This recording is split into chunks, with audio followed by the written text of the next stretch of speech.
The Gospel according to John, the 2nd chapter.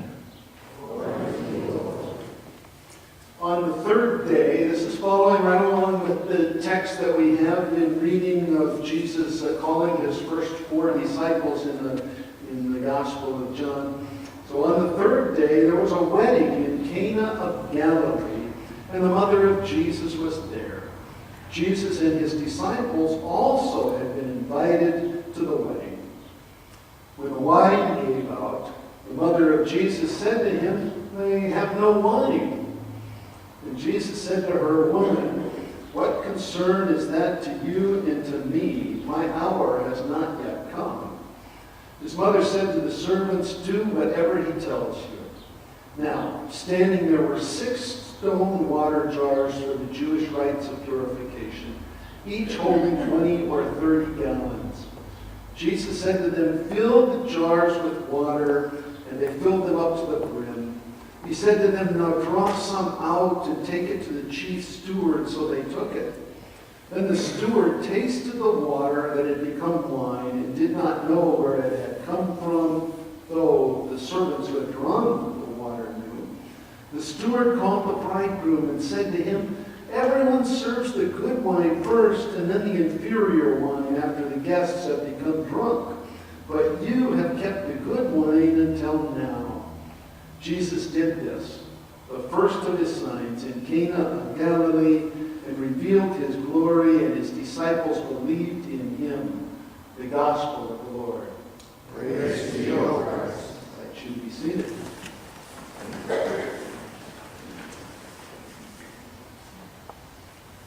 What a great story of the pure abundance of God's love.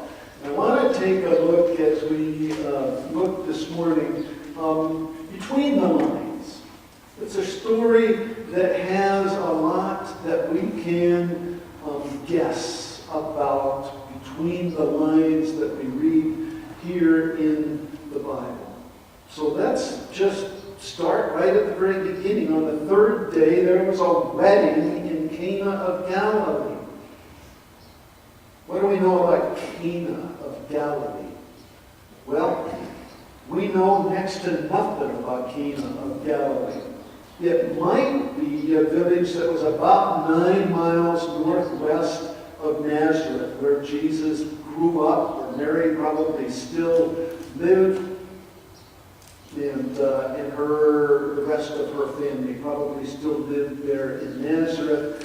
And we say it might be a village that's 9 miles northwest because it's so remote and so insignificant a place that the archaeologists that have been looking at places for thousands of years have still not started digging where they think Cana is. There's a mound and things that give them a good sense that there was a village there at some point, but they have not started excavating it at all for archaeological things. So that kind of tells you a little bit about Canaan. But what do we know is going on there in Canaan? We know that there's a wedding going on in Canaan. Weddings are pretty big deals today.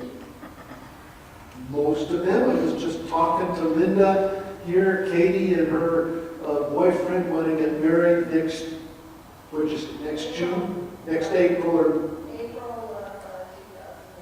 so they're starting their wedding planning already.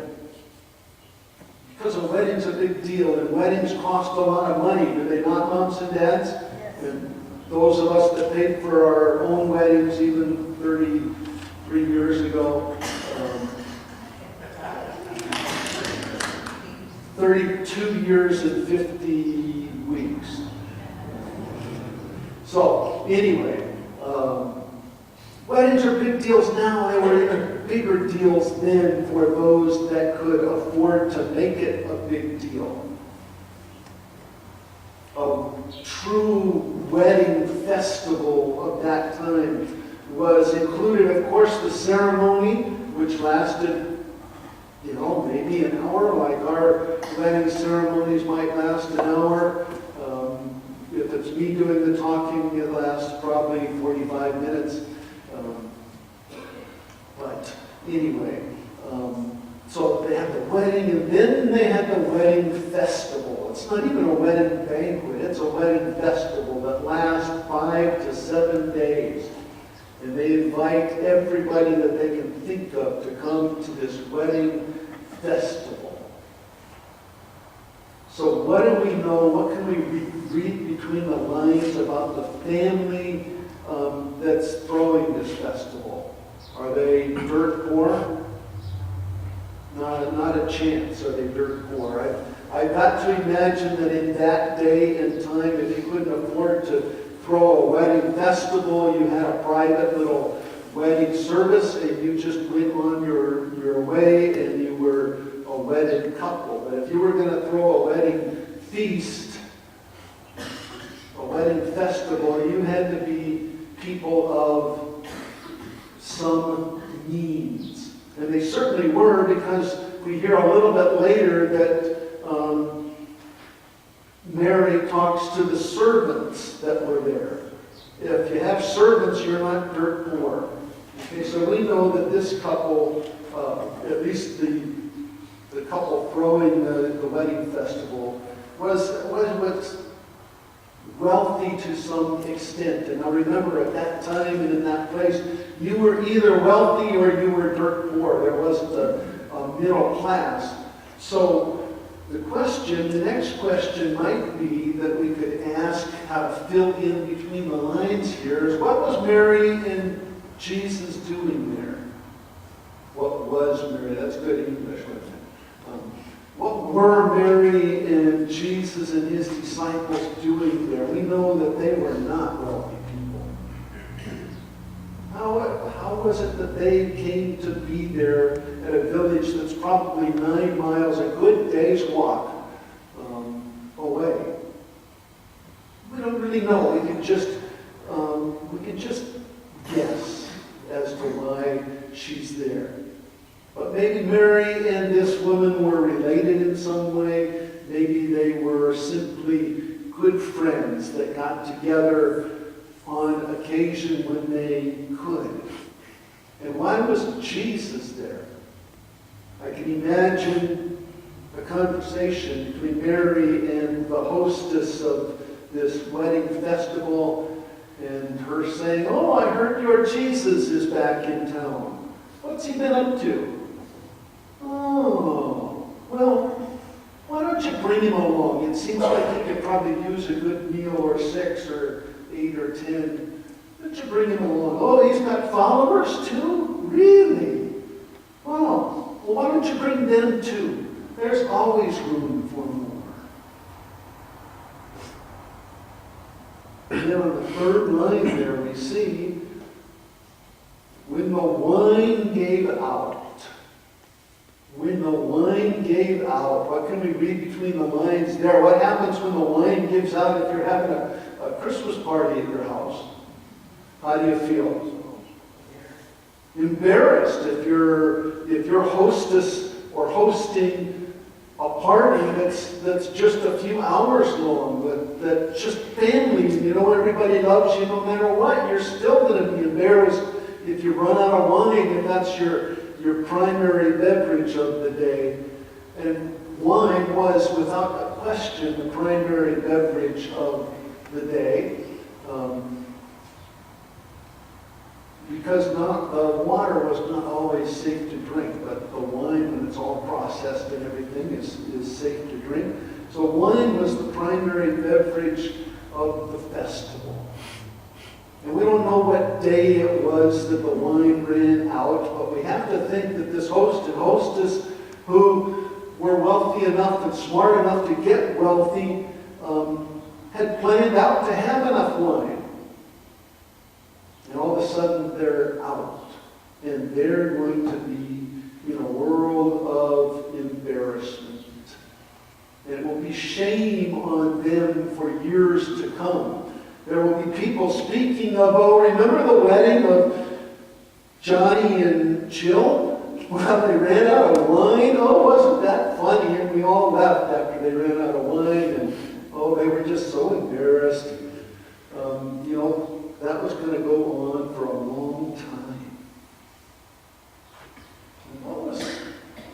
symbolism of the wine at that time. The symbolism was wine was a gift from God. We hear so many stories in both the Old and the New Testament about wine and vineyards and how it's always a gift from God. And Jesus' mother found out that there's no wine. So she must have been on the inside of things. She must have been close to the hostess and found out that there's no wine. And she says, I bet you my boy can help. He can make a run to 7-Eleven. Well, there weren't any 7-Elevens and there weren't anywhere to go quickly to get anything. And what money did Jesus have to go get wine with anyway? He probably had nothing in his pockets. But Mary says, my boy can do something about this. And what's Jesus' response? He says, no, it's not my time. What difference does it make to you and me, Mom? Or as it says, right there at the bottom, woman, what concern is that to you and me? He calls his mother woman. Sound like the proper term for a mother? In that day and age, we think it was probably okay to call her a woman. But he says, my hour has not yet come. He says, it's not time for me to start my full-fledged ministry. I got 4 guys following me. I need 8 more, and I need to do a lot of things before really my hour comes, Mom. It's not time. And what kind of look does she get him? The evil eye, right? The mother eye. We've all seen it. Adam's shaking his head there. He's never seen that from his mother. The eye that the mother can give. And just, with just a look, she could say, Jesus, just do it, okay? Do it for me. Do it for them. Just do it. And she says to the servants, she says, do whatever he tells you to do. What did Mary know about Jesus that she thought that he would be able to do something about this wine? What can you imagine? How did she know that something could be done? We talked about it on Thursday in some ways that she might have known. How about people that weren't there on Thursday morning Bible study? How might she know that he could do something about this lack of wine? Kings had come to celebrate his birth. Say that again? Kings had come to celebrate his birth. Kings had come to celebrate his birth. She had seen the angel Gabriel that come to her and told her that her son was going to be special, that her son was going to be the one who is to come. That her son was going to be the one to do things that nobody had ever seen or imagined. And I gotta think that as Jesus was growing up, now we know stories of, the only story of him growing up is him going to the temple with his parents, right? And they left and he was seemingly lost in the shuffle, but they found him talking with the leaders of the temple and him being so smart and asking them such great questions. And once they found him, they took him home, and the end of that story there says that Jesus went back to Nazareth with his mother and father and continued to grow in wisdom and in understanding. So we know that Jesus, as a human being, continued to learn and learn and learn. And I got to think that he did some things as he was growing up to kind of practice his miracles. Now that's just me. I suppose there's other scholars that have said things like that. But I got to think he practiced his miracles, and Mary saw that he was a miracle worker. And now it was time for him to step up and do something. So what's the next little bit we want to talk about? The jars that were there. How many jars? 6 jars that held 20 to 30 gallons of water.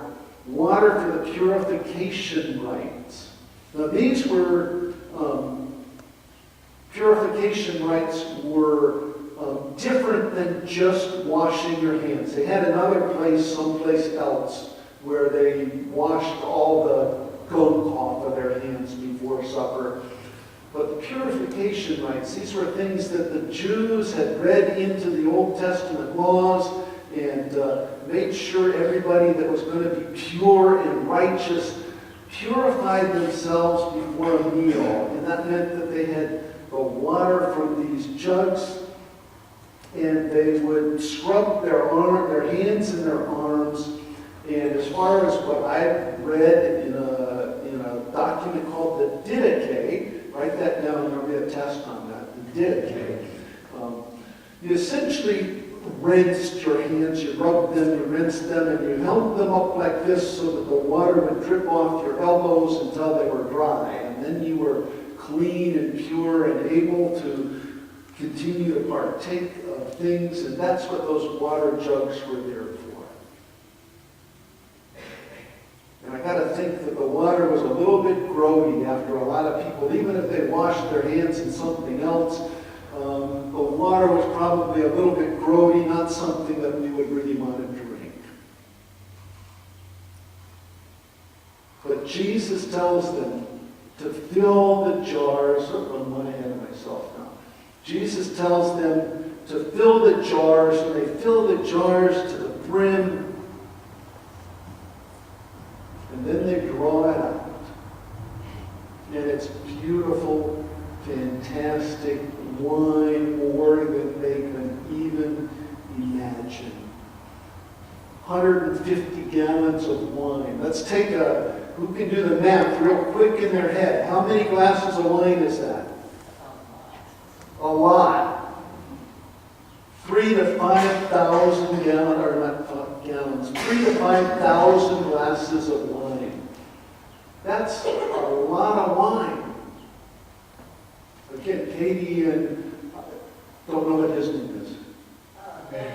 Katie and Daniel are preparing for their wedding. I'm guessing they are not going to prepare for 3,000 to 5,000 glasses of wine, or beer, or whatever it is that young folks want at their wedding nowadays. But that's a lot of wine that God sends for this party. And then just quickly, the very end of it. In John's Gospel, Jesus does 7 different miracles, as we call them now. In John, they were called signs. So at the very end of this, you see that Jesus did this, the first of his signs in Cana of Galilee, and revealed his glory. In John, Jesus does 7 signs, and they all point to who Jesus is. And that's one of the big things in John's Gospel that we're going to hear for the next 16 weeks, I believe it is. We'll hear John's Gospel. And every time Jesus does something wonderful, it's a sign of who he is. God's only Son, our Lord and Savior. And they all point to him. And so if we want to know about God, we look to Jesus. But what can we learn for ourselves from this story? We've now filled in a lot of the lines of what else might have been going on. For us, what we might learn here is about abundance. The abundance that God provided for this wedding through Jesus Christ. go back to Christmas morning when we read from the first part of the Gospel of John. It begins, in the beginning was the Word, and the Word was with God, and the Word was God. And later on, when we get to verse 14, it says, "And the Word became flesh and lived among us." That's Jesus. Became flesh and lived among us. And we have seen His glory. The glory is of a Father's only Son.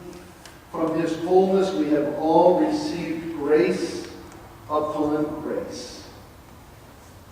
And glory upon glory. That's what we can see from this story, is the abundance, the absolute unimaginable amount of God's grace that flows out to us so that we can make it flow through us to others. Amen. Let's stand, and there's a song that most of us have been singing all our lives that kind of fits, I think, real well. It's called Amazing